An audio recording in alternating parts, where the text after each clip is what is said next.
What do you mean? I'm not using my free will. I'm using it right now to click on this video. Unless, like, somebody forced you to. In which case, I'm very sorry. Good afternoon, morning, night. Good night. Good night. Good night is a very final saying. It's very final. It's very finite. You say good night and you think to yourself, this is the end. But what if it's just a good night? But if you say good evening, it's like, okay, like, you know, it's like you're welcoming somebody. It's the beginning. Good evening. You say good night, people think you're leaving. Good night. How come you can't enter a room and people say good night, good night? That sounds like people are like trying to put you to bed. Anyways, I hope you guys are doing well. I just wanted to have like a little late night chat with you guys. I was listening to a podcast recently. This is kind of like a take on another podcast. I like to listen to a lot of ASMR because it like calms me and makes me feel like calm. It makes me feel calm. But it also helps me like when I need to get something done and I need to just kind of like relax and focus. It's very like focusing for my mind for whatever reason. Like it helps me focus on like whatever task I have to do. So I was listening to some ASMR and like one of my favorite people that I like to listen to has like a podcast version of their ASMR, and something that they were talking about it within that was how to help with overthinking. And me being myself, I was like, that sounds like something so great that I need to do. I have a lot of overthinking issues. Oh my God.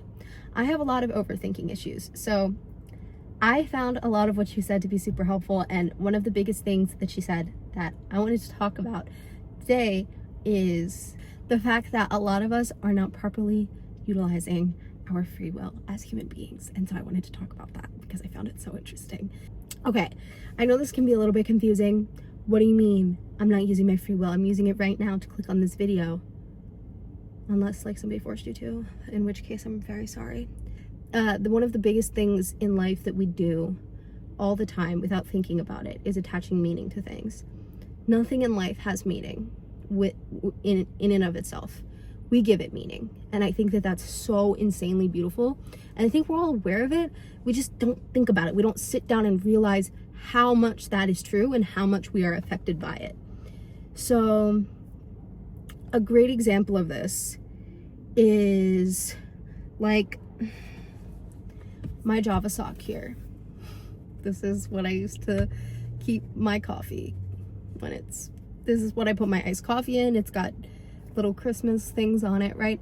And I like this, and I attach, you know, whatever meaning to it I do. I attach like to it. It reminds me of Christmas, so I attach like the joys of Christmas and all of those things. But somebody else might see this and like hate Christmas and think this is the stupidest thing ever, and think that buying iced coffee is the number one money waster on this planet, and they'll see this and think it's like this big negative thing. And I see this and I think that it's like amazing. But the truth is that naturally it's neither. This in itself has no meaning to it. There's nothing. There is zero meaning to this thing. No meaning. It's neutral. It's completely neutral on its own, and everything in life is completely neutral on its own.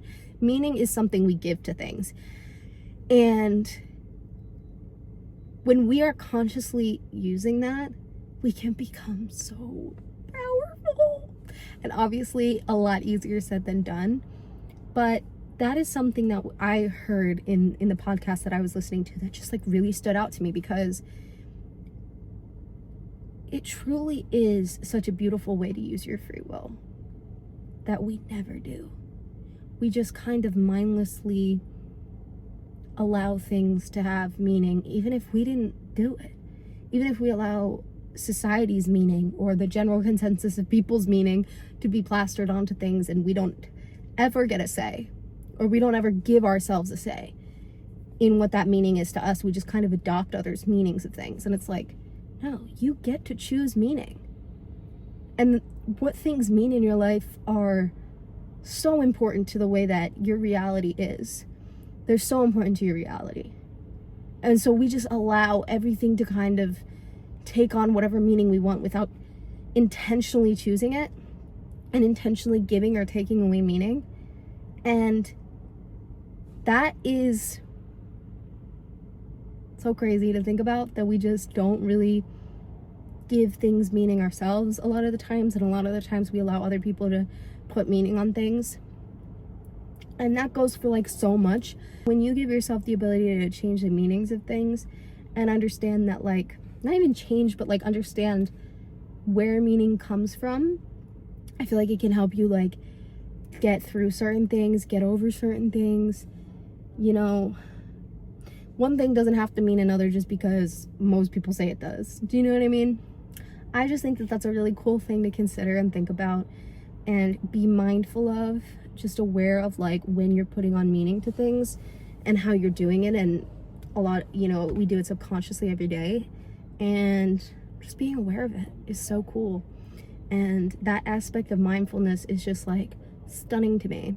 I personally am working on mindfulness as a person that overthinks a lot. I don't like to say that I have OCD, but like I'm being treated for OCD. We'll put it that way. I am on medication for OCD, but I think that I hate labeling myself. I hate saying I have this. This is whatever, you know. I think that everybody's mind works in different ways, and, you know, mine's a little bit obsessive. But I also believe that, you know, this is but an era of my life, and I hope to, you know, learn all things about myself that make me understand why I'm like this and how to deal with it. And how to move forward, and maybe even change it. Because again, I don't like to narrow myself down to I am this, I am that. And that's the second topic that I want to talk about today. When it comes to mental health diagnosis, I have found, and of course this is just an opinion, so don't come after me, this is just an opinion, but I think it's a good opinion. I have found a lot of people associate themselves too deeply with their issues. Mental health and other things in life, people associate themselves with their issues way too much. These are real things. I would know. They're very real. But I also think that it's important to understand that we should not allow that to be us, you know, because here's the truth, is that everybody's got issues. That is the reality of being a human being. I think you don't want to label yourself as I am this or I have this even, which is crazy. I know that's kind of a hot take. But I used to go around and say I'm an anxious person. And I am. Let's be so for real. And I am trying to get out of saying I'm an anxious person and say that, you know, I deal with anxiety, because I don't want to bound myself down to being an anxious person for the rest of my life. There's possibility in this world, you know, and if I say I am anxiety, I am an anxious person, it just kind of subconsciously reaffirms that I am bound to anxiety, and anxiety is me, and we are one, and we will always be one. I don't want that. I don't want it to always be one. I don't want to always feel like I'm on edge. I don't want obsessive thoughts to be all of me. I don't want obsessive thoughts to be my future, my present, and my past, okay? I want to, you know, be better. And I think a huge part of personal growth is not gluing yourself to mental health labels. God forbid. Now, I do think that labels can be so helpful in a way. For me, it's been helpful because it makes me feel like, okay, it's not just, you know, I'm not crazy, I have this thing, you know, I'm not crazy, I have OCD, you know. So in that sense, labels can be super helpful to make you feel like, you know, you can kind of categorize how you need help, where to get it, make yourself feel less alone. But we need to watch them, because as soon as we let them define us, it becomes a lot harder to deal with them, a lot harder to break free of these things. Don't ever let something be you, you know. Don't ever let any mental health label be you in any sense. Because here's the thing, is like, this is such a stupid analogy, but like when you have a cold, You don't feel like you are the cold. And yeah, you get colds all the time throughout your life. That's why it's called the common cold. It comes and it goes, you know? You're gonna get colds. You've gotten colds. You might have a cold right now and you're gonna get colds in the future. But it doesn't make you just a cold. It doesn't make you a cold, okay? You're so much more than a cold. And like, that's kind of how I like to view mental health labels, because you may struggle with something your entire life. It's totally, you know, that's kind of the way shit goes, especially depending on what you're struggling with. But when you overly place yourself and overly connect yourself to a label, you are binding yourself to that in a way that makes it even harder to fight, even harder to deal with. You're not a cold, okay? You're not a cold. You might get colds sometimes, but you're not a cold. You're more than a cold, okay? And you can fight off this cold. You can take some friggin' medicine and you can move on, because you and that cold are not synonymous. Just like you and your mental health diagnosis or diagnoses or whatever you're struggling with in life in general. Let's say it's not like a specific labeled thing. You're not that. You're not that. And I'm working on it too. So it can be hard to heal when you think that you are the thing. You're not. You and the thing are not synonymous.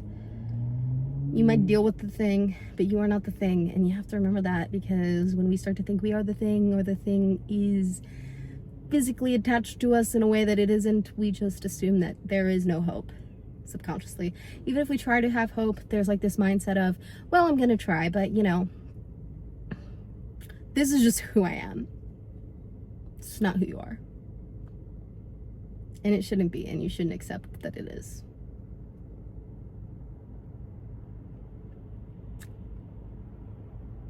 Okay, that's my rant today. But anyways, I just wanted to rant to you guys and let me know what your thoughts are on these topics in the comments. If you agree with me, if you don't agree with me. If you don't agree with me, please be nice. I'm just a girl, you know? Just respectfully disagree with me. Be like, Lily, like, I respectfully disagree with you. Blah, blah, blah, blah, blah, blah. Well, you don't actually have to. I'm giving you a prompt. If you disagree with me, you have to use that prompt. Otherwise, I'm gonna cry. But I can give it a new meaning. Like my video. Please, I need it. Okay, bye.